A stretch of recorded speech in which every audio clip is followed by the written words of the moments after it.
Hello students and welcome to the lecture. So students, as we know that we are covering the center-state relation, all right? And basically in this particular series, we had scheduled these topics for the discussion, like starting with the introduction part, thereafter the legislative relations, then the administrative relations, then the financial relations, and then the trends in the center-state relation. Okay, so these are the topics we have scheduled for the discussion. Out of this, basically we had finished the introduction and the legislative relations. The topics we are left with is the administrative relations, financial relations, and the trends in the center state relation. All right. So basically, we are going to talk about it. All right. And we will start from where we had left in the previous lecture. I hope that you have revised the previous one in the actual manner before we have come for this lecture. And many times I have reminded you that it is for your benefit. So if you are doing this on the regular basis, the thing will be beneficial for you till your exam. All right. So basically, this is the thing which we had finished in the previous lecture. All right. And these are the areas on which the central government could directly ask the state government to act as a subordinate. All right. And these areas are like the construction and maintenance of means of communication declared to be of national or the military importance by the state, the measures to be taken for the protection of the railways within the state, the provisions of the adequate facilities for instruction in the mother tongue at the primary stage of education to children belonging to some linguistic minority group in the state. Fourth, the drawing up and execution of the specified schemes for the welfare of the scheduled tribes in the state. And these are the coercive sanctions behind the central directions under Article 365. So, if the state government anyhow fails to give effect to these areas, then what will happen? Basically, the central government will take over the state government by the implementation of Article 365, which we also called as a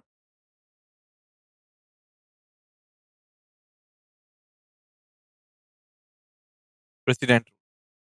All right. Thereafter, another thing in the administrative relations, what we are required to see is the mutual delegation of the function. All right. Mutual delegation of the function.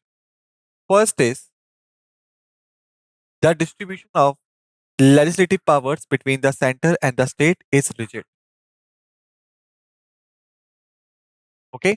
It means that the thing is not easy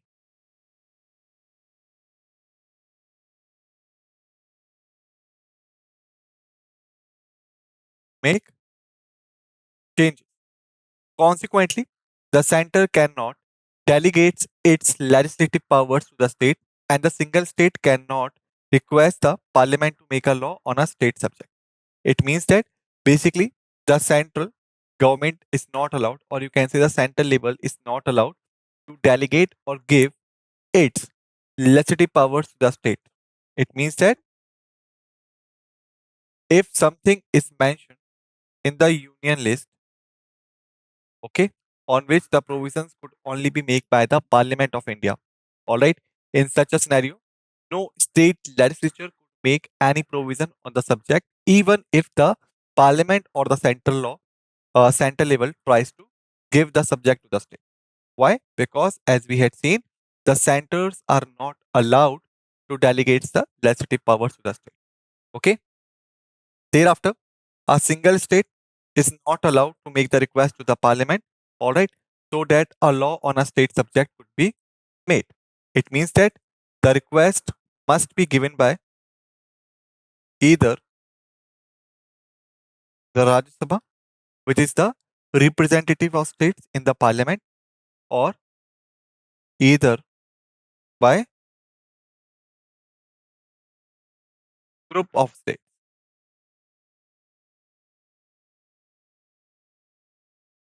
Got it? But here remember one thing, when Rajya Sabha makes a request, then whatsoever the parliament will make laws on any provision of the state list, the laws will be implemented in all states in a uniform manner, except some conditions and the provisions directed by the president or the governor of the state. All right. But when we talk about the request which has been made by the group of states, all right. So whatsoever the parliament will make laws on the provisions of the state list, those particular laws could only be implemented in the respective states. For example, if we talk about that, suppose the states are Uttar Pradesh, Haryana, and Punjab. For example, only suppose these are the states which had made the request to the center. All right. So whatsoever the law will be passed will only be applicable in these states, not rest of the state. All right. The distribution of executive power in general follows the distribution of legislative powers. Okay. But such a rigid division in the executive sphere may lead to the occasional conflicts between the two. Hence, the Constitution provides for intergovernment delegation of executive functions in order to mitigate rigidity and avoid a situation of deadlock. So, what we are seeing here, basically, if we talk about the executive and the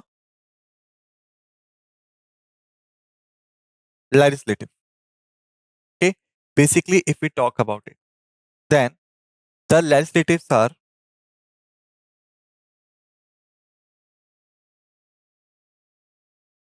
required to make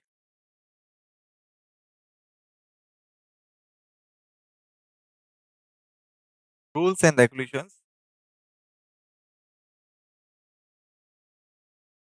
on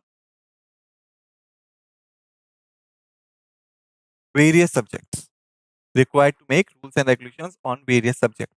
Whereas when we talk about the executives, they are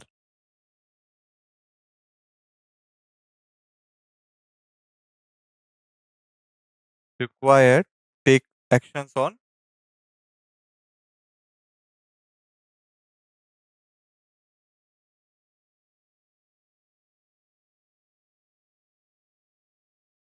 various rules and regulations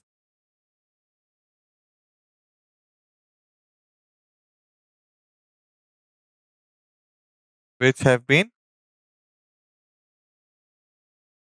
drafted by the legislature.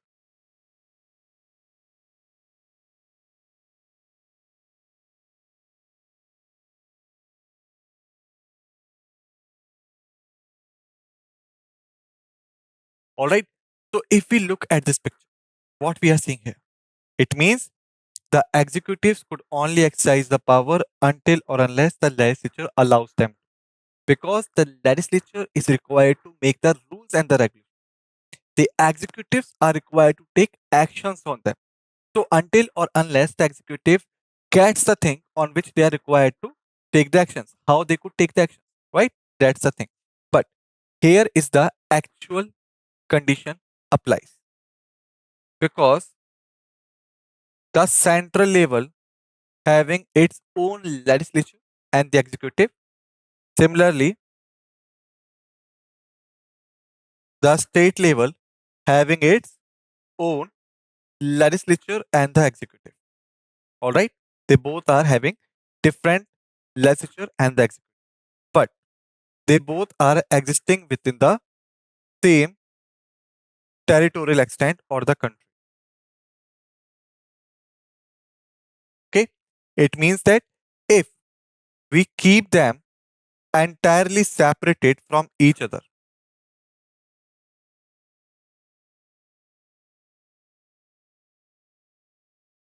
okay, keep them entirely separated from each other, what will happen? That there are chances the conflict could be arises and the condition would be of deadlock.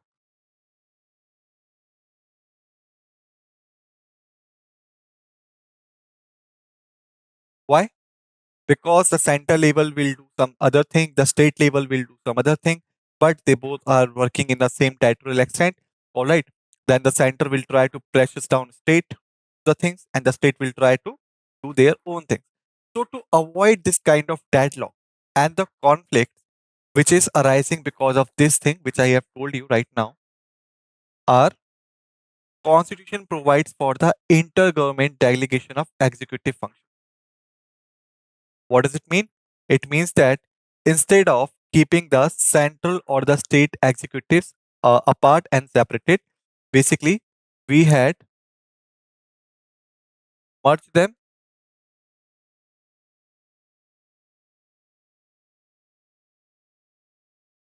and provided for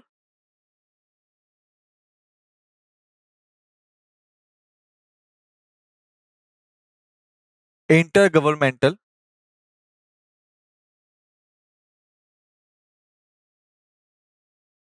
delegation. Okay, it means that this is a grinder of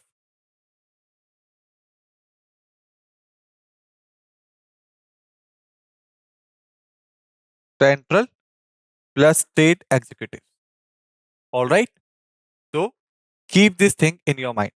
All right, so that the rigidity could be mitigated and avoiding of the situation of deadlock. Accordingly, the president may, with the consent of the state government, entrust to that government any of the executive functions of the center. Okay, it means that the center by itself, it means the parliament or not parliament, parliament is a legislature, to avoid the parliament here. All right, it means the central government by itself is allowed to grant any executive function to the state government. Okay, but the president is the empowered authority in the country, which may, with the consent of the state government, could transfer any executive functions of the center to them. But the state government consent is required, whether they are willing to take the responsibility or not. All right. Conversely, the governor of a state may, with the consent of the central government, entrust to that government any of the executive functions of the state. This mutual delegation of administrative functions may be conditional or unconditional. So we could figure out two things here. What are these two things? First, the president, okay, could transfer central government's executive powers to the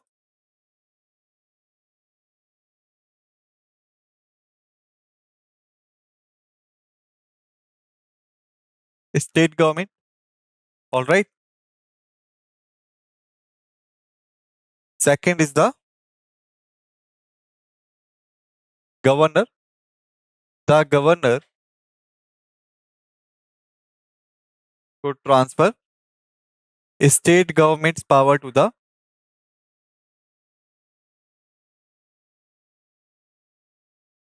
central government. All right. That's a thing. All right. And this is basically based on some conditions, so that we could call it as a conditional, or could be based without any condition, so does we call it as an unconditional. All right.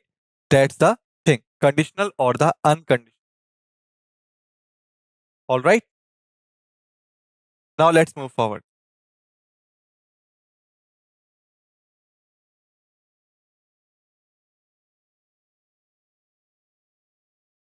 The Constitution also make a provision for the entrustment of the executive functions of the center to a state without the consent of that state. It means that if the executive functions of the center is to be transferred to the state, then it is not necessary that the state government consent is required. Even without the consent, the power could be transferred. But in this case, the delegation is by the parliament and not by the president. All right. So remember, whenever the president will transfer the central's executive functions to the state, then always the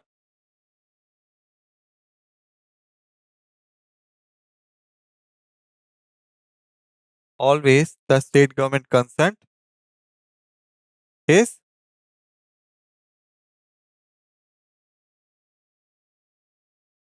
required.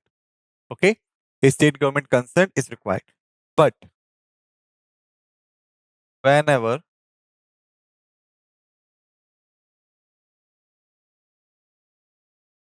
the parliament leads the delegation of granting the executive functions of the center to the state government, thereafter, no state government consent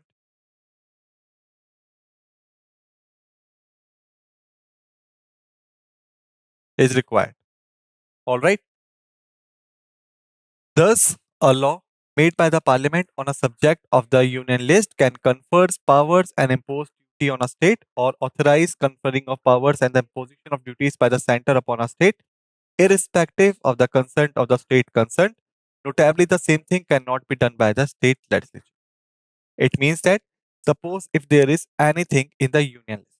Okay, for example, suppose if we talk about the banking sphere isn't part of the economy, thus it is enumerated in the union list. All right, union list. So suppose the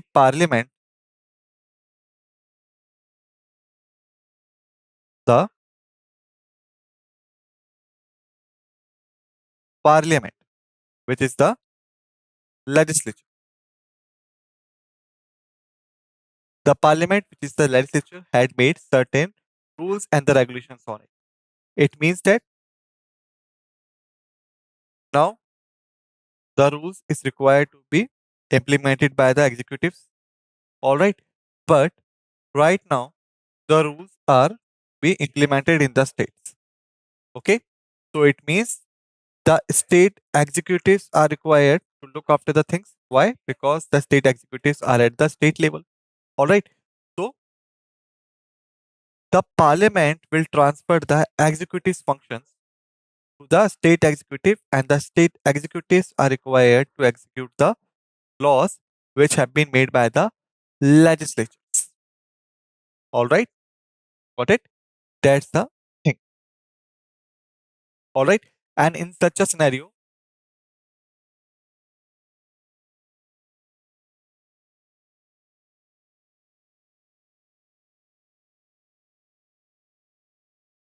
no concern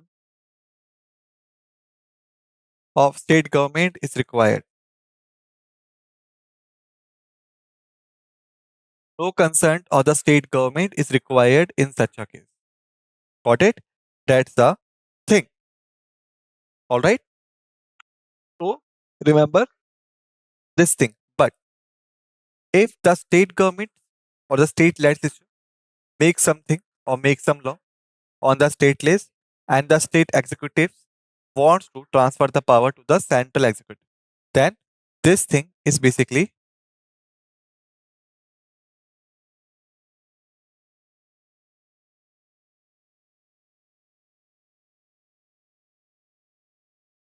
not allowed by the constitution. Got it? So you could say that this is a one-sided thing only. Thereafter, from the above, it is clear that the mutual delegation of functions between the center and the state can take place either under an agreement or by a legislation. Okay, so there are two ways for the mutual delegations of functions between the center and the state governments. First way is under an agreement, or second way is by the legislation. While the center can use both the methods, a state can use only the first method. Okay, it means that the central or the parliament, either by an agreement or by legislation, could transfer the executive functions and the mutual delegations of functions between the center and state, the state government. But when it's come to the state government, the state government could only use the first thing. Okay, could only use the first and method, which is under an agreement. Okay. Thereafter, another thing which we could have here is the cooperations between the center and the state. Okay, like how the center and the states works together. The Constitution contains the following provisions to secure the cooperation and coordination between the center and the states. Like, first, the Parliament can provide for the adjudication of any dispute or complaint with respect to the use, distribution, and control of waters of any interstate river and the river valley. Okay, it means that if interstate means there is a dispute between some states, like as I have told you, Kaveri and Krishna dispute.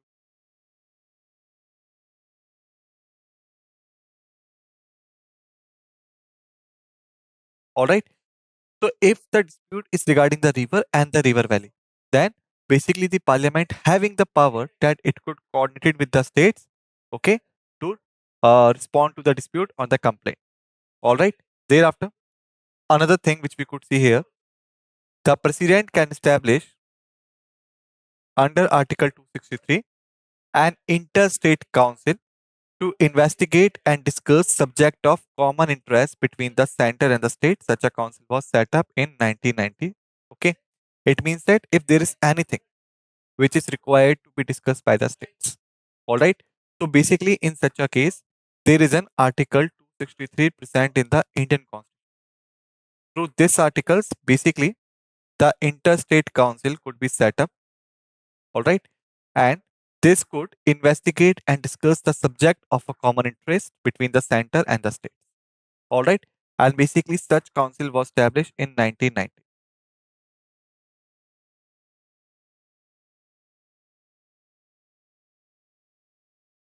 All right. Thereafter, third thing which we could see here is full faith and credit is to be given throughout the territory of India to public acts, records, judicial proceedings of the center and the every state. All right.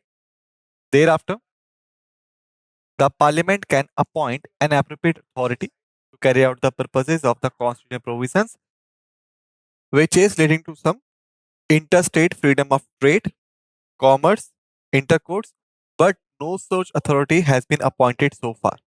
All right. It means that there is a provision that the parliament could appoint an appropriate authority to carry out the purposes for the constitutional provisions. Okay. We are talking about interstate. It means that basically we are talking about between the states.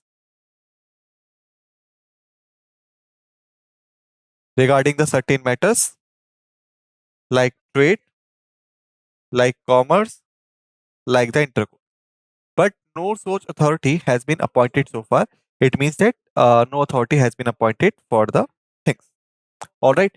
Thereafter, the provision of all India services, but I don't think that we have a sufficient time to start with this. Okay. So what we will do, we will start it in the next lecture. All right.